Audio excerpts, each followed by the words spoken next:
born on February 18, 1954, in Englewood, New Jersey.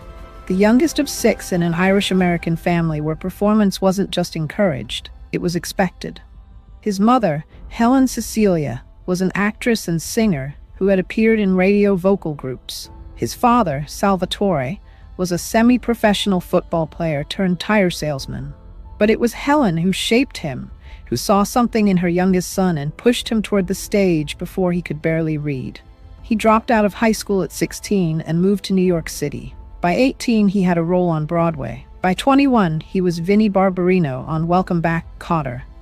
And then came 1977. Saturday Night Fever didn't just make him a movie star.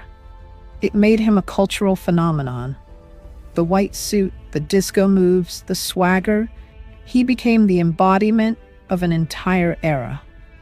He was 23 and suddenly one of the most recognizable faces on the planet. Grease cemented it the following year. 2 massive hits back-to-back, an Oscar nomination. He dated Diana Hyland, his co-star from The Boy in the Plastic Bubble. She was 18 years older, and he loved her deeply. She died of breast cancer in his arms in 1977, just as his career was exploding. The grief nearly destroyed him. For years after, he threw himself into work, into Scientology. He joined in 1975, and into trying to outrun the loss.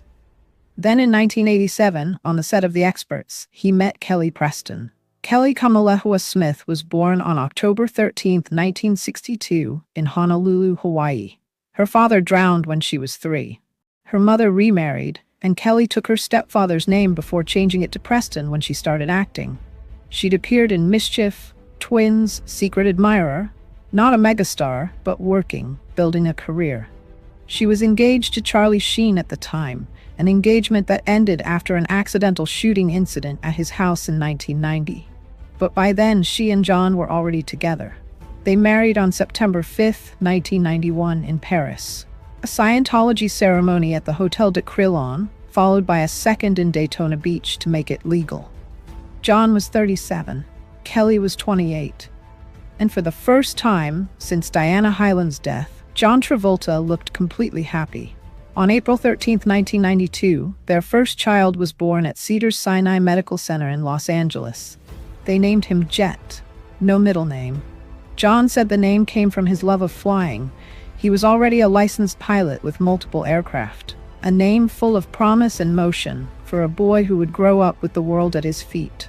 For 2 years, it was exactly that, a dream. And then the dream started to crack. Jet didn't speak when other